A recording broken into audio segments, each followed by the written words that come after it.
DJ Akademiks does a Twitch today, and he informs us that he, Complex, and Everyday Struggle are parting ways.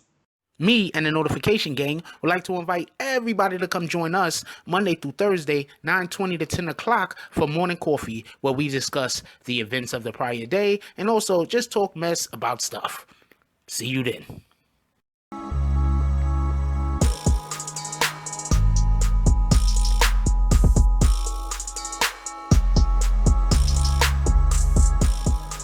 Oh, Black Dynamite, I wish it was that simple, but this is much bigger than you and me. Hey, little mama, it may be bigger than you, and it may be bigger than me, but it ain't bigger than you and me. Can you dig it? BBN Jack Frost. What's up, party people? Alright, so yeah. So apparently Complex and Akademiks, DJ Akademiks, war in Chirac.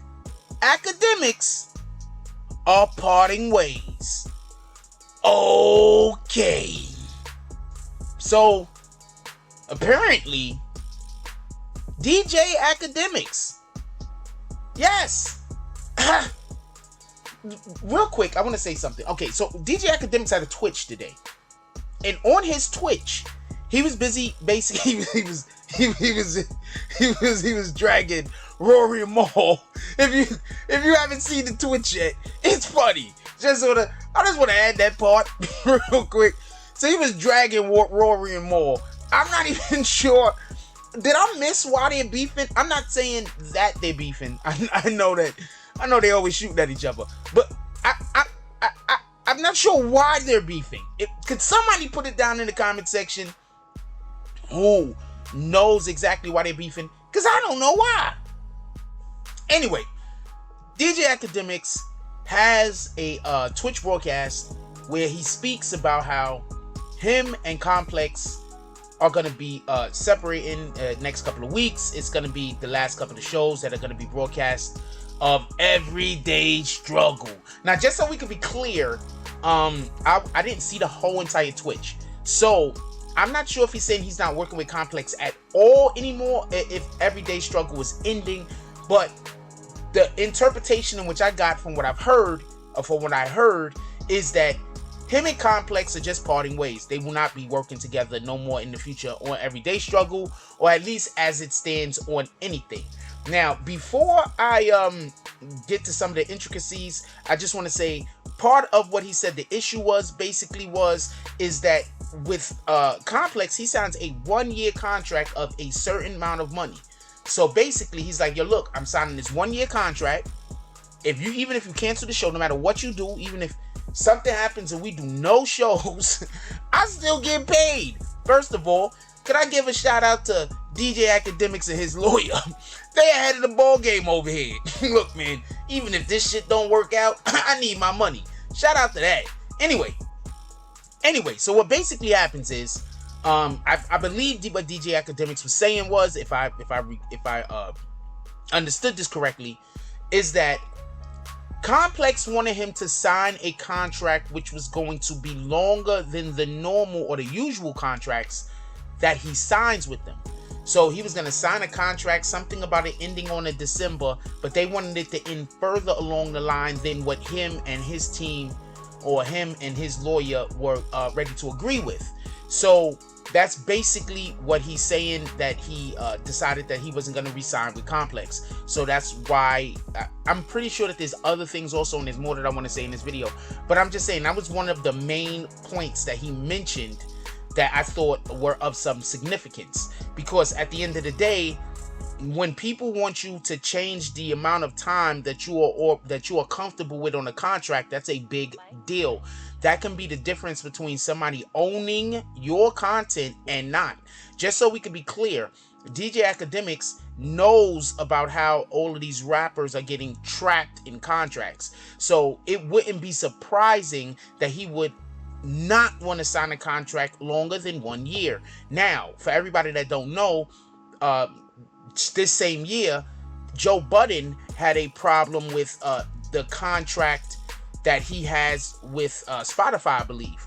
So contracts can be an issue when you have a person or you have a company that wants to give you a longer contract than you would agree with, and you don't want to take the longer term contract.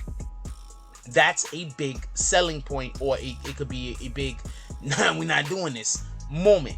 So DJ Akademiks said that was part of the problem with something. He also mentioned, I'm not going to say no names here because he mentioned a guy named Once.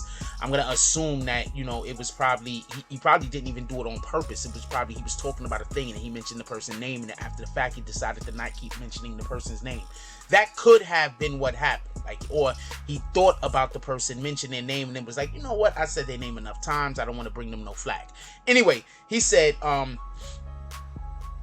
with Everyday Struggle after Joe left, this is what Akademiks said, that there was a first of all, I'll get into why he said he stayed with Everyday Struggle in a moment, but he said that there were a couple of people who were there that fought for them on a regular basis, and fought for them to be able to keep the show, I guess, the way that the show, or the way that they wanted to have the show. Okay, so real quick, when you have a show and you go to a major broadcaster that is, you know, producing the show, distributing the show, whatever the case is, they're going to want to put in opinions here, do this different, we want you to do that. They're going to try to take command of your show to a degree, and how much power that you give them, or how much leeway you have with allowing for them to declare what's going to happen on your show is definitely going to lead to you. Now, if you allow for them to have too much power on the show, or you give too much leeway, then now that show is not necessarily yours. You're producing somebody else's content just with your face. So with that being said, DJ Akademiks did say that there was two people that was there, that were two men of color, that fought for them, two black men, I believe that's what he said, that were fighting for them to allow for them to be able to continue to do the show the way that they wanted to do the show whenever they had a problem with upper management. Just so we can be clear. He said that happened after Joe Budden left. And while mentioning this, he also said that there had been a disconnect. Okay, so basically they had certain management there. The management turned over, and they had other people hired in key managerial positions as far as in Complex. Those people didn't see Everyday Struggle as being what it currently is, and they wanted it to be more I'm not sure, but it sounded like he was saying more pop, more cultural, less culturally diverse. They wanted to change Everyday Struggle from a hip-hop content, it's basically Everyday Struggle is a freaking video magazine. It's like a magazine, but it's a magazine that, you know, it's in a different medium, as far as it's not paper, but it's content that's produced visually. So that's basically what it is. But they wanted to change what Everyday Struggle was. There were certain aspects of it that they didn't like. I think one of them that he mentioned was the cursing made it harder to market, or whatever the case was. But that was a problem that they had previously already had. And actually, I did a video on it, that there was a problem with the curses on Everyday Struggle, and because they curse so much, it made it hard for them to be able to get sponsors, which is crazy, because at the end of the day, why couldn't you get alcohol sponsors? I'm just me talking. I mean, what do I know? I don't know nothing. But why couldn't you have gotten alcohol sponsors? I'm pretty sure that there's I don't want to say tobacco, but there are sponsors for other genres of, how do you say, for other products that is sold in our community. Now, I wouldn't want you to do alcohol sponsors, don't get it wrong, but the point in which I'm making is, if they wanted to go out there and get sponsors, they could have gotten sponsors. Why couldn't they have gotten athletic sponsors? You understand what I'm saying? You're trying to tell me that Prada and all these other clothing lines wouldn't want to dress the actual people on the show, and then that sponsorship right there. You telling me that you couldn't create an atmosphere where in the background you have the names of some of the sponsors of, you understand what I'm saying? So they could have sponsored, is the point in which I'm trying to make. They chose not to for whatever the reason is, and their excuse was the language that was being used on the show. And I think that Everyday Struggle people probably took it the same way that I would have taken something like that we've been doing this whole entire time. And that's part of the reason in which why people watch the program, because it's organic. So they could have been taking it as you're trying to wrest control from us, and then so you could have more control over the platform, you could have more control over the things that we say, we could have more control over the things that we're doing. You understand what I'm saying? So I'm not trying to say this was a control issue, but it just so easily could have just been a control issue, because whenever you're telling me that we have a relationship in which where I signed 1-year contracts, and now all of a sudden you want me to sign an extended contract for whatever the reason might be, that sounds to me like it's a control issue that could have been going on. I have not the slightest idea. I'm not saying anyone is right or wrong in this particular situation. It sounds to me like Complex was working in their best interest, and Akademiks was also working in his best interest. We'll see what's going on. But Akademiks kept bringing up Joe's name, so I wouldn't be surprised if this is a medium which Akademiks won't vacate, as much as he'll just, move over to somewhere else and kind of do the same thing. Probably not Everyday Struggle, but maybe a different type of platform. And with that, maybe a different type of show. And with all that being said, I just want to make something extremely clear. Everyday Platform is something that Joe created, but without a shadow of a doubt, Akademiks also made that his own. So whenever we looking back on Everyday Struggle, and whenever we speaking on Everyday Struggle, and you're like, well, that was Joe's show, that's a fact. Let's not get that confused. Joe made the show. But I think Akademiks made that show his when it was his time. And it takes a certain skill, a certain caliber. So shout out to Akademiks. Shout out to Complex for even proposing to have a platform like Everyday Struggle, a show like Everyday Struggle. Shout out to Complex for even doing that. So at the end, this was just the end of a relationship. Nobody's necessarily wrong. Everybody just, their interests maybe just moved in different directions, and everybody's gonna go on from here. So let me know what y'all guys think. Should Complex have worked a little bit harder to keep Everyday Struggle going? Should Akademiks have worked a little bit harder to keep Everyday Struggle going? And where do you think they're going to go from here? Do you think Complex will bring a different type of show on to take its place? Or do you think Complex just get out of the market and be like, we done it with this. We got other things we're doing. And if first, do you think DJ Akademiks should try this again somewhere else? And if he does, who do you think he should have working with him? Because not for nothing, DJ Akademiks spoke extensively about one of the main reasons why he stayed with Everyday Struggle when Joe Budden left was because there were people that work, that if he leaves Everyday Struggle and Everyday Struggle shuts down, those people, that they're now out of work, like not even being funny. This, when your job is to work on the show, and the linchpin that holds the show together leaves, and that show's in jeopardy of being canceled or ending, yes, there are a lot of people who lose work. And sometimes people stay somewhere because those people are not their friends, they're their family.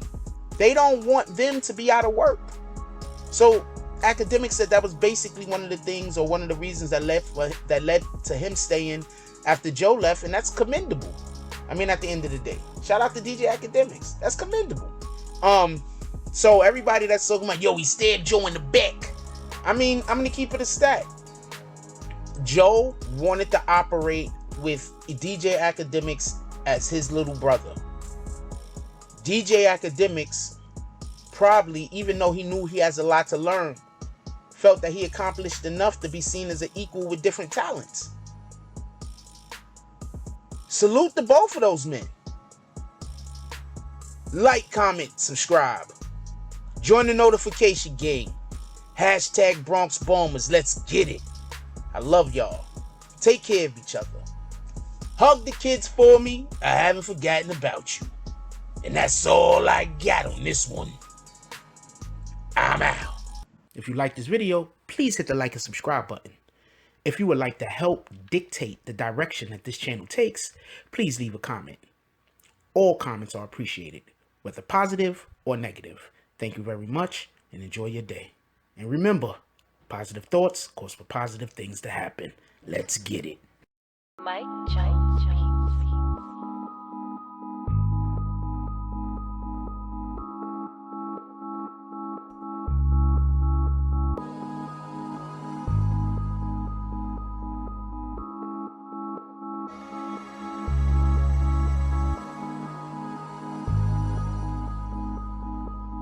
Oh, Black Dynamite, I wish it was that simple, but this is much bigger than you and me.